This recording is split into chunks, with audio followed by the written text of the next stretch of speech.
Welcome to Wines and Wonders with Kirsten Fox. True stories with a side of wine. Looking for inspiration for your life and your wine glass? This is your podcast. Hello and welcome back to Wines and Wonders with a Somm and a Shaman.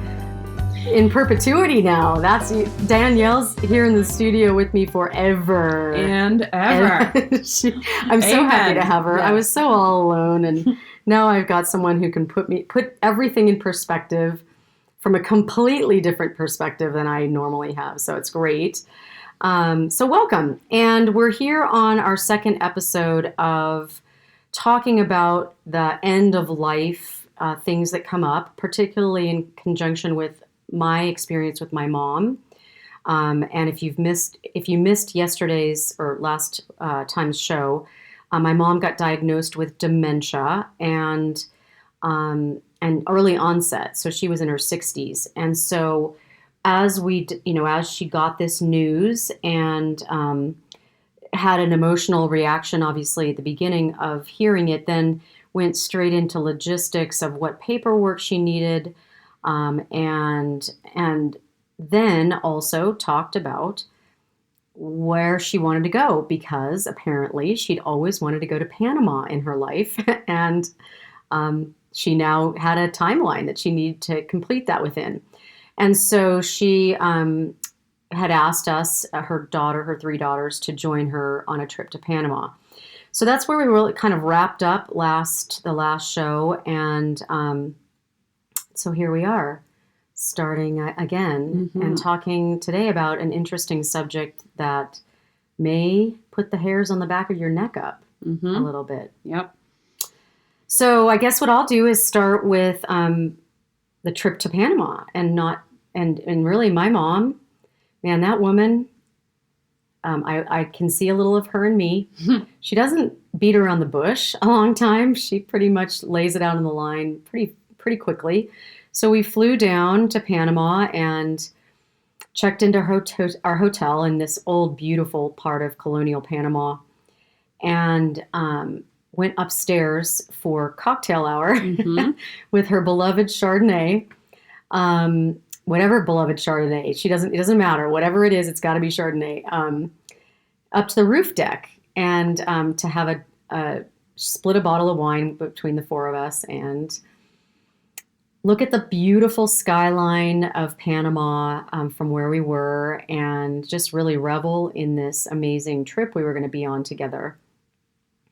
And I was sitting there with my sisters and my mom, not far into a glass of wine either. She was and this is day one in Panama, Day one. right? Okay. Now, the good thing for us is I think Panama is, if I recall, it's on like Central Time, or maybe it's on Central Time, I think. So, or something like that. So it's not like it was, 8 hours difference in time zones. So it was pretty natural to be having cocktail hour at this time. And so we're relaxing up there, and shortly into our sit, my mom turns to the three of us and says, "Girls, I want you to pay attention.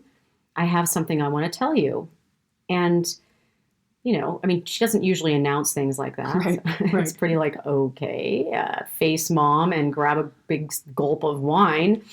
And she said, "I know that I have dementia and I'm going to be going downhill. And I am afraid that I will want to end my life before it actually ends physically." And she said, "And I want you girls to help me kill myself if that happens. I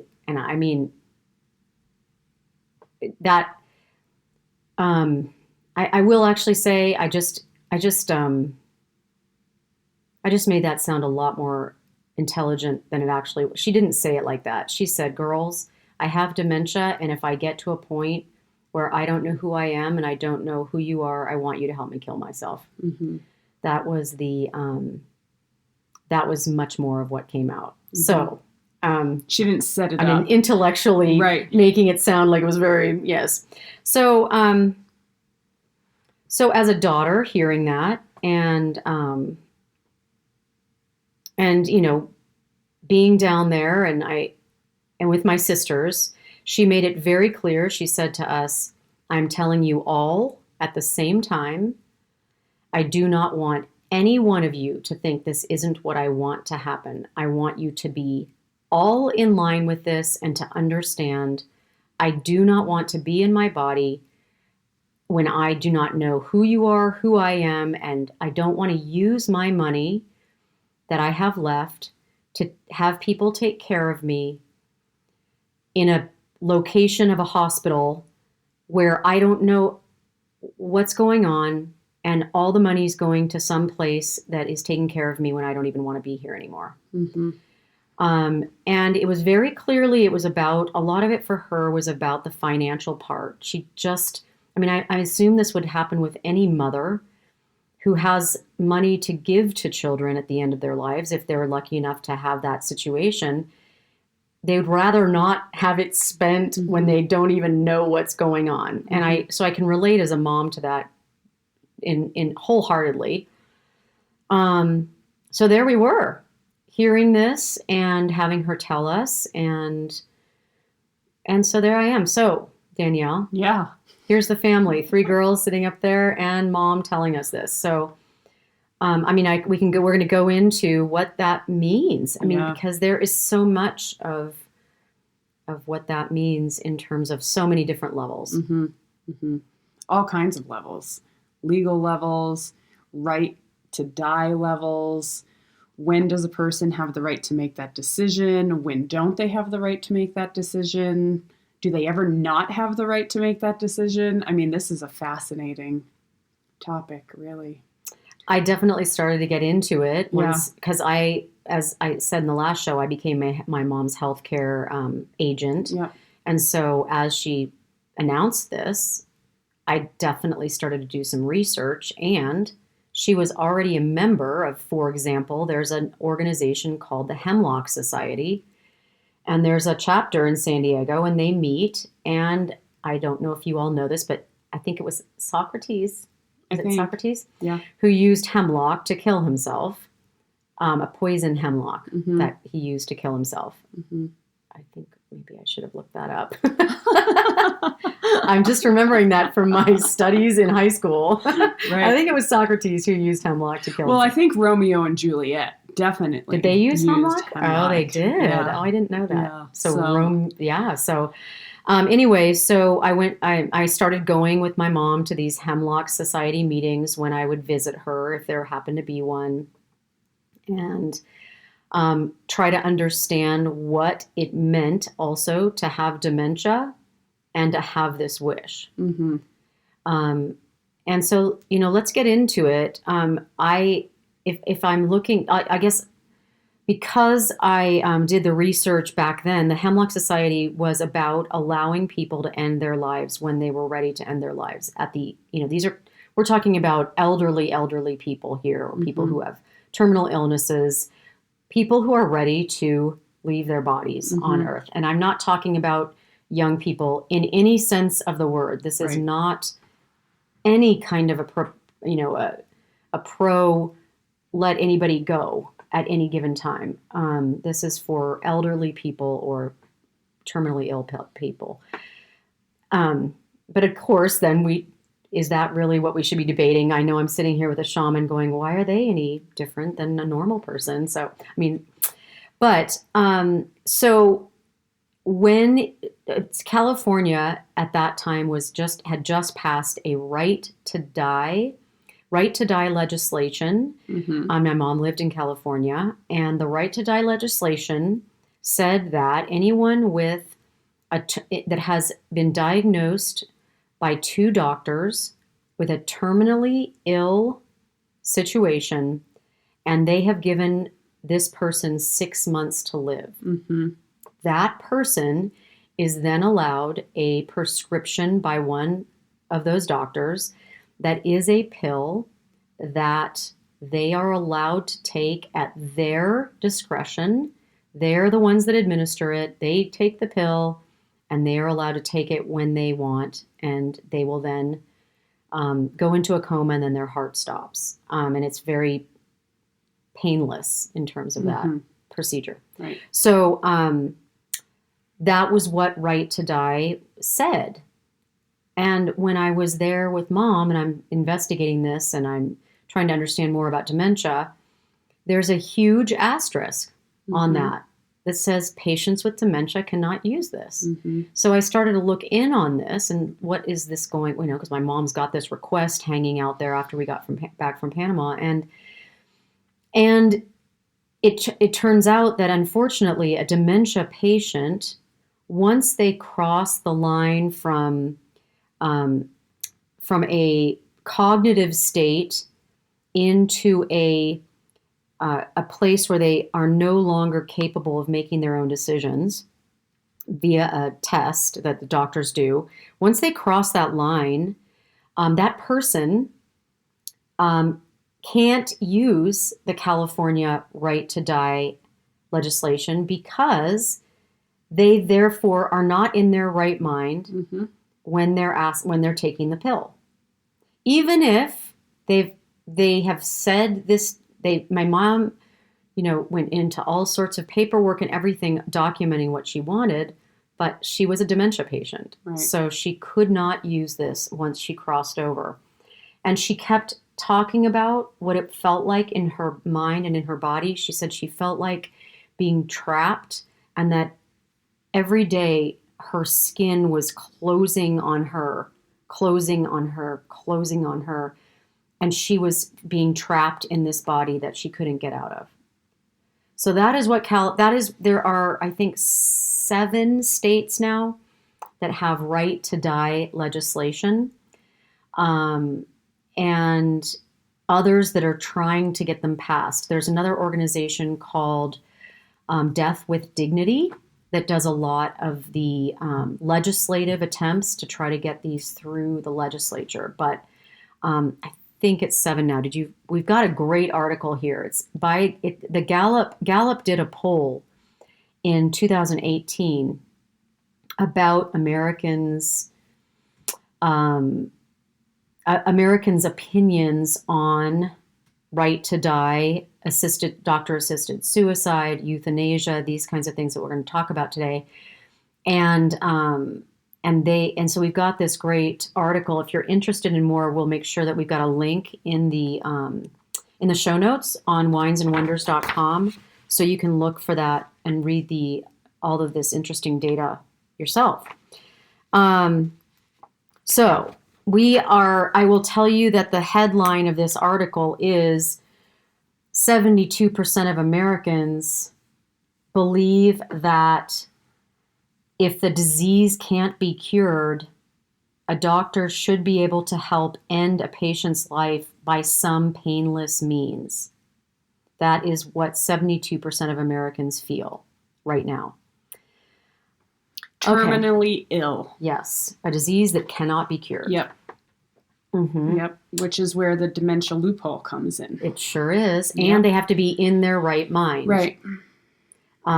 So we were in a catch-22. Mom could fill out every paper this side of, Mississippi, and it didn't matter, because once she crossed the cognitive awareness side of her brain into the I don't know what's going on, it was no longer going to be able to be her administering the pill herself. So they completely disallow anybody with dementia to use that legislation in whatever state.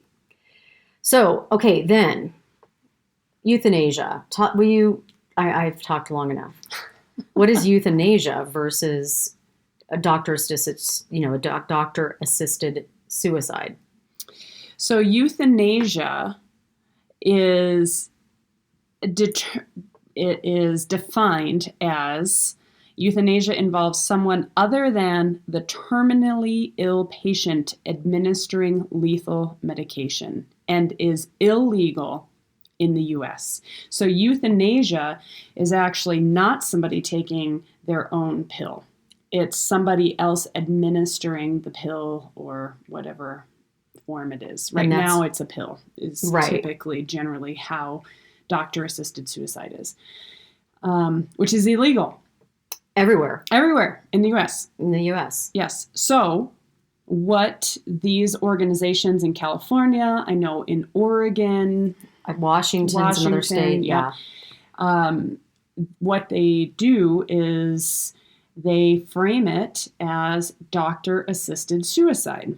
So like you were saying, 2 doctors need to diagnose you. You need to be within 6 months. It's terminally ill, in which case one of the doctors prescribes the pill, and the person who is the ill patient must be able to take it themselves. And they That's have to be able the to delineation. know And what know. they're doing and all of that. Yep. Yes. So here we are, and as you have pointed out, the study shows that 72% of Americans are in favor of euthanasia. That was, I will clarify that because now this is, yes, actually, I guess when euthanasia, it's basically there's 72% of people in the United States, when asked, should a doctor be able to help a terminally ill patient die? 72% say yes. Right. It's not necessarily defining how the doctor's helping them die, whether the doctor's administering it, whether the person's administering it. But when they mention, when the question is phrased, doctor-assisted suicide, the support for the this drops to 62% of Americans in general. So that would be, the word suicide. 65%. 65%. Yep. Which is actually what it is, because it's not euthanasia. It's not euthanasia. No. I did not know there was a difference before this whole Yeah. investigation. Yeah. So it's really what it is doctor-assisted suicide. So you're right. In the study, then when they ask it and phrase it in that way, it's 65%. When they just ask, should doctors be able to help terminally ill patients die, it's actually 72%. So that would, but It's all languaging. It is. Which is a fascinating thing. This is where, I start to look at it from my perspective and start looking at the end result is the same, but how we phrase it determines support or less support or more support. And it's that's its own interesting topic. Because the word suicide is such a heavy word. It's a really big word that culturally pings us in a way that most of us go, oh God, how can we prevent this? Just that word alone. It doesn't have suicide. It has the implication that in the word, in the whole aura of the word, it has the implication that someone is ending their life unnecessarily too soon. Yeah. And so there is already judgment. Now, again, this is not talking about younger populations. But this is fraught. The word suicide is fraught with judgment on that person that is taking their own life, because of those the pieces of that. It's too soon. Yep. And you are taking your own life, and it's unnecessary. It's unnecessary. Yep. And that's what's really interesting between the 72% support and the 65% support, right? And so we can go on and look at this, Kirsten, and talk about, the semantics of language and this and that. But really what we're talking about in this show is the right to die. We're talking about in this show that somebody is terminally ill and or in your mom's case, dementia. We have seen that there is support for the 6-month terminally ill, and we know that states have gotten on board with this. Yes, it's growing. It's growing. Yes. And there's a movement that is growing around this.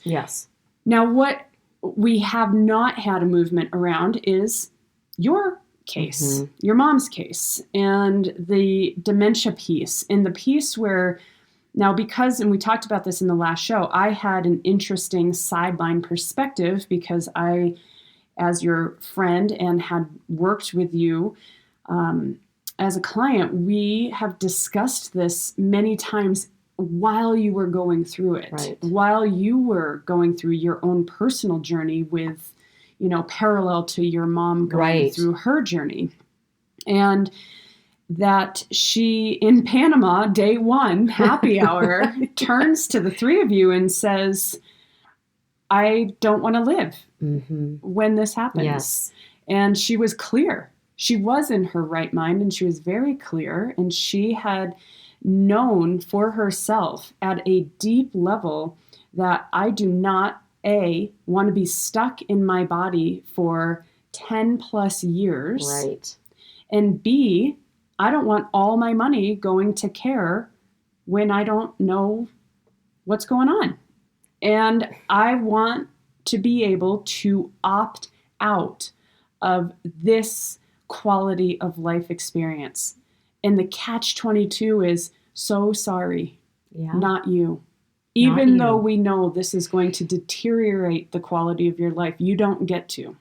Yes. And how many families Yeah. are faced with having to either care for a family member in their own homes, which takes a huge amount of time and a toll on the family and the worry and danger and all these different things. But then if you aren't opting for that, you're opting for, something between $5,000 and $12,000 a month. Yeah. For your depending on where you live, also if it's a state-run facility, all these different things. But we are right now as a country obligating people who have the families who have an elderly person in their, or whoever in their family with dementia. Those families are obligated to basically take care of that person until the physical body exhausts itself and leaves. Yep. No matter what my mom filled out, no matter what paperwork she did notarized things. She had a lawyer draw up papers saying she wanted out. Right now, in this country, there was no help for her. And there was just living on. Sorry, you can't exit. And this is the bigger question.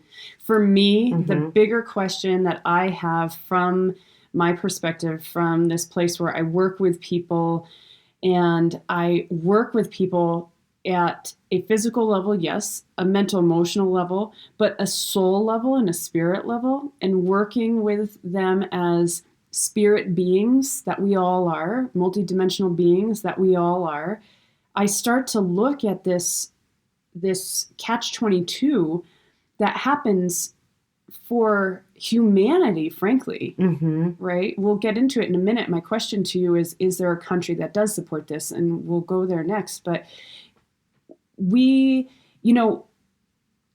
could have so many different opinions and debates all around this, and I get that.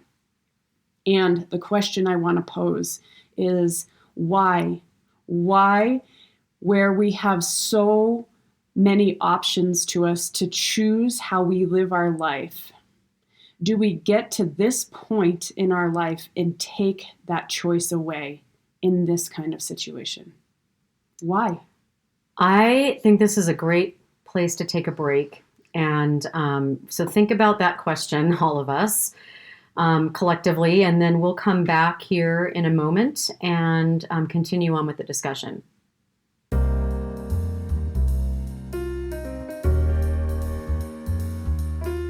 Do you have a friend who's going through a challenging time in her life? And are you looking for a way to show your support that's more than just a phone call? Uplift Gift is a company that provides beautifully wrapped gift items inside a gift box, along with your handwritten message of love in a card sent directly to your friend. It's quick and it's easy, and something will be there very soon to support her at her time of need. Uplift Gift, when words aren't enough. Welcome back to Wines and Wonders. Inspiration for your life and your wine glass.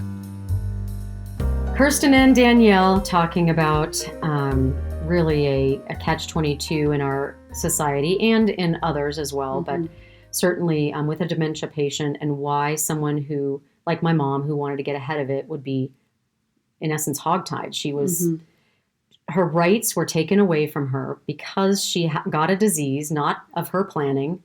Her rights were taken away from her at the end of her life as to how she wanted to exit her body. And did I rephrase that? Okay. Yeah, Okay. that's what we're talking about. Yeah. And what's interesting, as you say, her rights were taken away, just real quickly made me think about, terminally ill patients who fit the criteria, 6 months, 2 doctor diagnoses, et cetera, et cetera. It's not legal in all states here in the U.S., but it is legal in a handful of them, and they actually have the choice. Right? You're talking about your mom being hogtied. Now, if somebody lives in a state where it's not legal, they can choose to move to another state where it is legal. And then they do have the right. Yes. But in this case with your mom, there's nowhere for her to go. It doesn't matter. There is nowhere. And you just mentioned other countries. Yeah. So as I was going through this, and my sisters and I were, trying to figure out how to support mom in the best way possible, we were doing research on other countries that may allow this. And we looked particularly into Switzerland. And Switzerland, the person has to be in their right mind to make the decision. And so we were, and this seemed to be a more direct path than, I can't remember if California had actually finalized the right to die. I think they had just finalized it, but it hadn't really been implemented in California yet. So there wasn't, and we knew dementia wasn't going to be a part of it, but Switzerland has been doing this for many years, but so we were in this debate of, when do we fly mom to Switzerland? What happens if we wait too long, then she's past the point of her own decision making.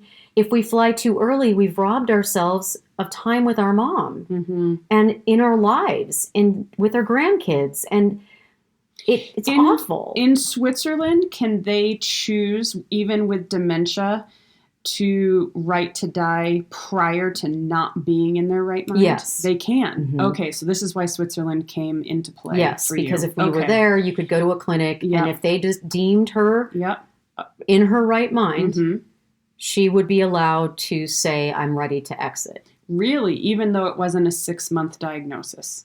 Correct. There was no 6-month diagnosis. Okay, so this is why Switzerland was on the list. Yes. Okay, got it. Yeah, and so we were looking into that. Too soon, or what's the timeline? Where's the timeline? Who's the decision maker in that case, right? Yeah. And then it was interesting. I went to one of the meetings, the Hemlock Society meeting in San Diego, and have you ever seen the movie Still Alice? No. Okay. So it's a really intense movie, Still Alice, about a woman who is a professor at a high-level university in linguistics. And she starts noticing her inability to finish sentences, or her inability to pull things out of her brain that she used to be able to. She's in her 50s. She goes in, she's diagnosed with early onset Alzheimer's. And I will say that for those of you who don't know this, all Alzheimer's are dementias, but not all dementias are Alzheimer's. About 60% of dementia patients are Alzheimer's patients, but there's another 40% of different other kinds of dementias. My mom actually had a different kind of dementia, not Alzheimer's. But this woman is diagnosed with Alzheimer's, and they follow her journey through being confused, through being on a run and getting lost, this terrifying feeling. And she does what my mom is asking for. She actually records a video of herself and places it on the desktop of her computer. And it says, hey, hi, it's me. You're watching this now because you've crossed the line and you now are fully into dementia or Alzheimer's and you've lost your mind, and let me tell you, there is a bottle of pills in the top left drawer in the bathroom. You are to walk into the bathroom. You are to open the bottle, take all the pills. There's a glass there, and go lie in bed. And so somehow dementia patient Alice clicks on the video. It starts playing. She's surprised. I don't know how the normal Alice thought that was going to happen, but she did click on the video, and she reads these directions. She hears these directions, right? So she's okay. And so she stands up, walks to the bathroom, opens the drawer. There's the bottle of pills. She puts the pills into her hand. She's got her glass of water, and then something in the house bangs. Like there's a door slam or something, and she startles, and she releases all the pills like from her hand. She startles, so they all fall over the floor. And at that point, she could not remember what to do. And so she's just standing there in the bathroom, and she takes a sip of the water because it's in her hand. She's like, well, I guess I was going to have water, puts it down and walks out of the bathroom. And, the movie ends with her family in a living room, and she's over in a corner, hunched over in a wheelchair, not knowing who's around and what's going on. And she's just alive, but brain dead, basically. And I watched this movie with my mom. I mean, it was so powerful because of her request to us. And she said, this is exactly what I want, but something I'm afraid I can't do myself. She even had said to me, I was considering jumping off my balcony in my apartment, but I'm afraid 2 stories isn't going to kill me. And so, here we are watching this movie, and it was a really poignant moment. I had already seen the movie, in fact, but sitting there with your mom who's suffering from this disease is a whole different ball of wax. But I will tell you that there was a room full of people there that were saying that we should be able to have a right to the end of our life and to plan the end of our life, just like we've been able to plan our whole lives ever since we were 3 and started to walk around, and make our way known, right? Our desires known. So it was nice to be around people who we had this discussion afterwards, and people were asking the questions of this woman with dementia, and there was still no answer, and there still isn't an answer. And your point, as you share about your mom telling you that she's even considered jumping off her balcony, it brings up another point that there are people who will choose to opt out, but those become the choices. Jumping off of something, right? Hanging themselves, yes, gunshots, right? Those become the choices instead of a peaceful way or a dignified way, frankly, right? That we take this away and we say, sorry, not for you. It's an awful sentence to hear. I can't imagine hearing it myself. And certainly I'm her daughter. Yeah. So part of what I went through at the same time while Mom was going through her stuff was, I wonder if I have this future in my world, because I'm related to her.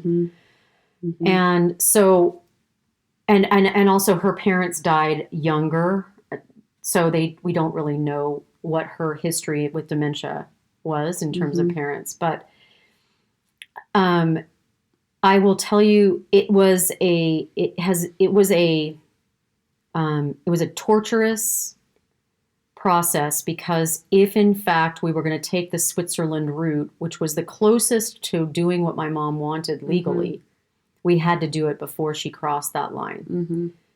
And so, since none of us lived in the area, figuring that point out was something that was, on the horizon. It was a terrifying decision to try to make. And you certainly didn't want to have her go to Switzerland and then have, by the way, dementia patients have good days and bad days. Mm-hmm. And, to have her in a clinic being assessed in Switzerland when, we spent the money to fly her there and all that, with obviously me at least with her, to have her have a bad day and not pass the cognizance test, Mm-hmm. I couldn't even imagine. Mm-hmm.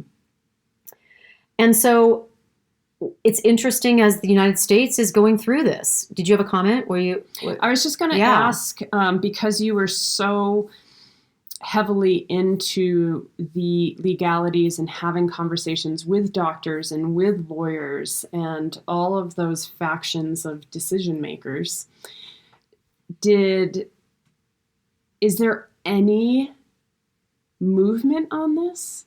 Is there any discussion around where dementia patients have the right to end their lives? I will tell you that there, as you mentioned earlier, there is definitely the right to die movement is gaining speed. Mm-hmm. And so that's great because that does cover a lot of people. As far as I know right now, dementia patients can only be helped by way of dying in a comfortable way naturally as their body process would Mm-hmm. die. Mm-hmm. I'm talking to a lot of people, but right now there's nothing that is provided for in any kind of a legal mass movement, publicly known Mm-hmm. kind of way. I have heard anecdotally Mm-hmm. from people at hospice and others that are involved in palliative care, geriatric care, that oftentimes the patient is given, and like when your family's on hospice, when you've got a family member on hospice, you are given a lot of medications Mm-hmm. to help with pain, to help with anxiety, and that kind of thing. And I have been told that, that families will opt to let the person die more quickly by giving them too much morphine or too much, anxiety. My mom was allergic to morphine, so Mm-hmm. we didn't have morphine. But anyway, that's about the only thing that I've been told anecdotally Mm-hmm. that could help Mm-hmm. a patient only really in a home care situation. Mm-hmm. Where they're already in a massive decline at that point anyway. Right. They're Physically on speaking, hospice. their physical body is now in the dying process. In the dying process, Right. exactly. Yeah. And so most of the patients that are in a facility Mm-hmm. have no access to anything like Right. that. And so they're just there. And I had a friend, both parents were diagnosed with dementia. And her father, it's been 12 years that he's been in a memory care unit. He just passed away last week. And her mom was there. I think she only died like 4 years ago. This family these parents were anxious. They were anxiety ridden. They were angry. Mm-hmm. They were so tortured Mm-hmm. at the end of their lives. And my friend just had to go be able to visit them and watch this horrible decline Mm-hmm. in this unit of Mm-hmm. this hospital or a home. Yeah. Anyway, so other stuff to talk about in regards to, we kind of covered right to die. We talked about the difference of euthanasia and suicide. Mm-hmm. We've talked about the power, huge power to the word suicide. Mm-hmm. Huge weight to it, right? Weight, that would be it. It would be it's weight. a weighty word. You put that in a sentence, and there's a physiological response that happens when you hear the word. Just is Unnecessary, too soon. Too soon. Yep.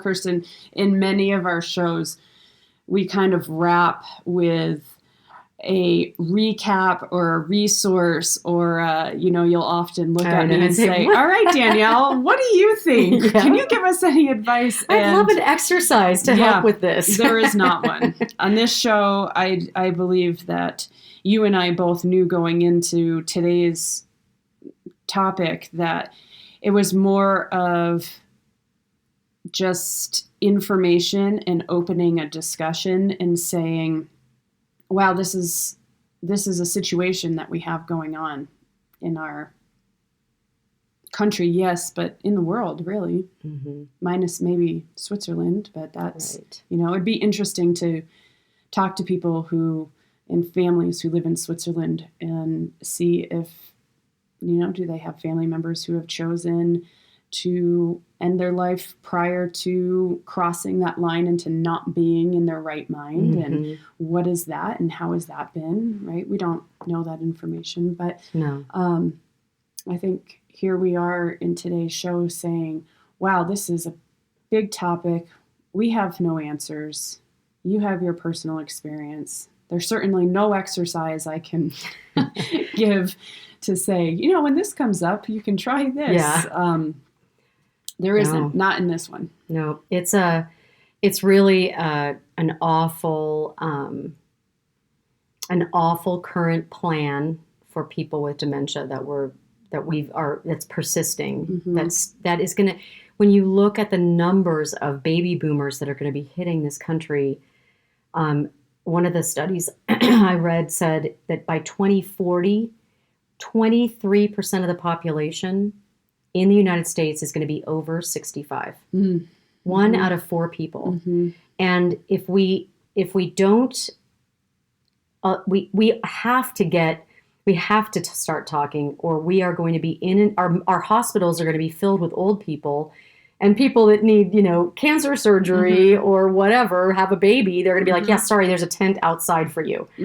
It's coming down the pike, and we have, obviously the right to die movement is helping to allow people to make their choices at the end of their lives. But again, dementia patients are they aren't allowed to use that. So, all right, well, shall we take a break and then come back with wine? Let's take a break. Oof. Yeah, big topic, no real resolution. We're well aware of that, listeners. We've just kind of popped a big... Tell us what you think. Yeah. If you have an opportunity, put a comment in our, in the website or wherever you're listening. I'm not sure how exactly that works. I've never had a comment. Oh, yes, I did have a comment. Someone did a review, but I don't know how a comment comes in.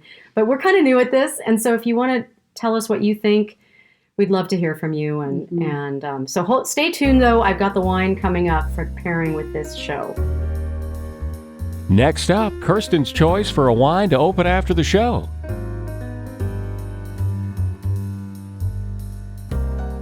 Thank you to Uplift Gift, our sponsor today. Uplift Gift is a gift box company that you can use to send beautiful, comforting items to your friends around the country who may be going through challenging times.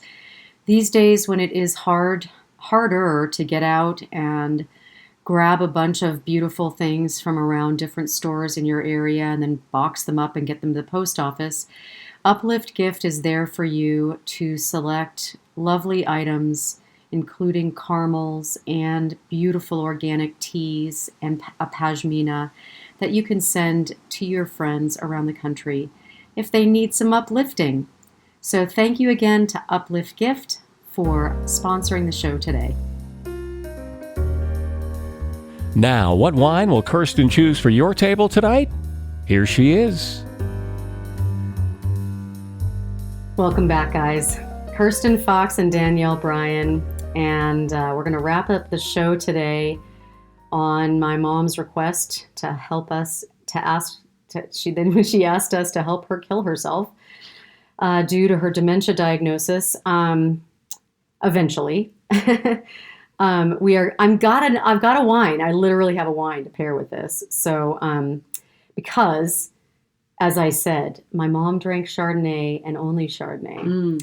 And so I have chosen a Chardonnay to honor this conversation with. And it's a little bit of a twist of the normal Chardonnay that we're all used to, especially in the United States. We get so many of our wines from California, Washington. Those are both two really prolific states in regards to Chardonnay. And then we also get a lot of wines from Australia here on the West Coast area and in the United States. But this is a Chardonnay from France. And it may be surprising to hear that the word Chablis, the area of Chablis, is 100% Chardonnay. Huh. So when you are at a store and you see the word Chablis, okay, let me put it this way though. If you're in the boxed wine section and you see Peter Vella or you see another brand of wine that is in a box or a big huge jug with a little finger holder thing. Yeah. Carlo Rossi. Yeah, Carlo Rossi. Right. Yes. College. Yeah, no kidding, right? They use the word Chablis. Many of these big, huge 3-gallon or 3-liter, 5-liter boxed wine companies and gallon jugs of wine, they use the word Chablis for their white blends. And in fact, when I started studying wine, I remember being super confused when I was at a very high-end tasting of wines and I saw we were going to be tasting a Chablis. And I'm like, I don't understand myself. I'm like, this is so weird because that's a boxed wine or whatever. But those companies are either grandfathered into using that word before France, I think it was in the 80s, they basically started protecting the word Chablis. But the companies that were already using it for their labeling were allowed to keep using it. The box wine and the gallon jug wine. Those companies. Okay. So now, France said, wait, Yeah. we don't love that you're using this word because it's kind of like knocking our brand, right? Right. Okay. Right. All right. It's like someone calling a movie produced in France a Hollywood movie. Right. It's not. It was only, so anyway. So they protected the word Chablis, and most reputable companies stopped using the word Chablis if they were using it. But you'll still see it, Mountain Chablis, on some of these big boxes. So, but anyway, so Chablis, the real stuff, if you're in the France section of your liquor store, not the boxed wine section, is 100% Chardonnay, and it's from a part of Burgundy that's the furthest north part of Burgundy on a map, and they grow 100% Chardonnay grapes. It is the coolest soil in the world, and I only talk about soil when it's like super unique because I get so bored. I'm sorry. Granite and all this, it's so boring, and it does give you information at that high level of wine study, but it's just too much usually. But this soil is called Kimmeridgian soil, which is a hard word, Kimmeridgian, but it has fossilized oyster shells in it from an old, ancient, 150 million years ago seabed, shallow sea that was there. Tons of oyster shells, algae, calcium, all this stuff was left, and they fossilized. The oyster shells have fossilized. You still have all of those minerals and saline in the soil. And what happens is the Chardonnay grapes that are growing, the vines that are growing there, will uptake this minerality, this chalky kind of interesting texture and flavor from this special soil.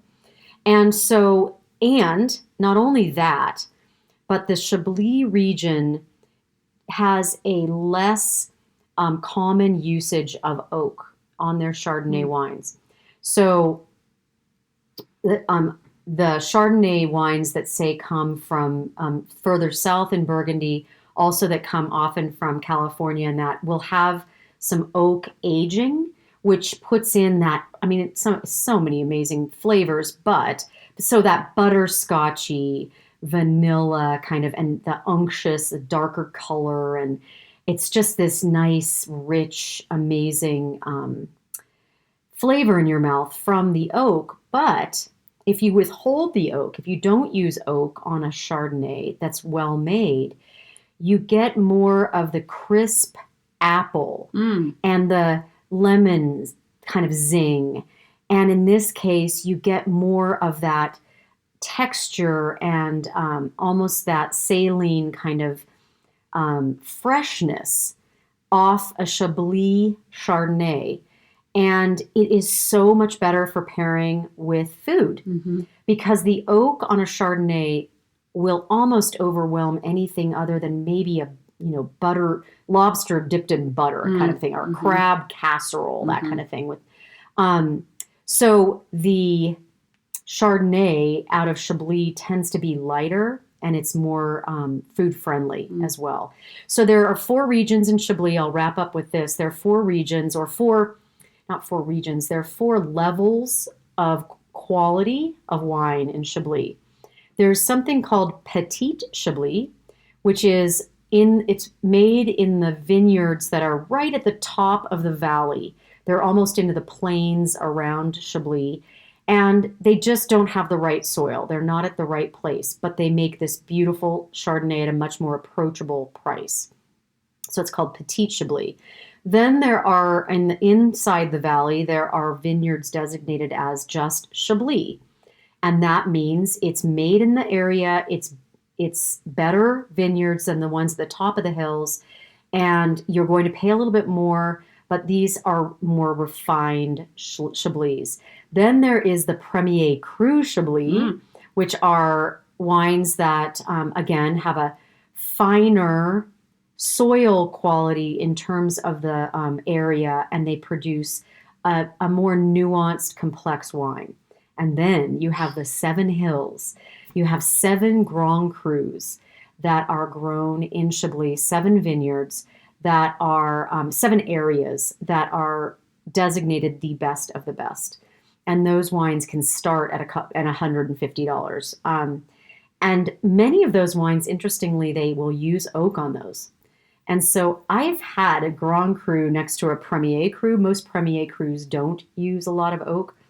And I like the Premier Cru, that third level up, because it doesn't have as much oak on it for me. I would prefer that. But you're going from, say a $20 bottle of wine with Petit Chablis into Chablis being like $30. Premier Cru can be upwards in the $60 range.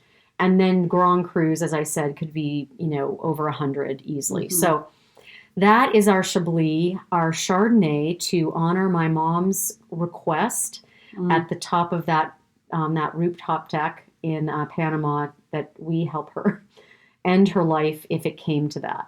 And her favorite wine was always Chardonnay. So there we go. So let's wrap it up. Anything else you want to add? Oh, gosh. Just to say, thanks for hanging in there and having the dialogue. We know that this kind of doesn't have the sweet bow tie wrap on it that most of our shows will have. But again, we're opening the topic, opening the discussion, and, it's a situation that really exists out there. That's what we do know. Outside of that, we don't know. We just don't know. We don't know, and all of our brains together might help us come up with something in the future. Well, thank you for joining us on Wines and Wonders with a Som and a Shaman today, and we hope you'll join us for our next show as we continue this season in discussion on the end of life and death.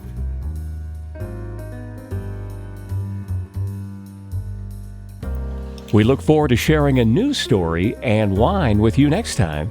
Thanks for tuning in to Wines and Wonders.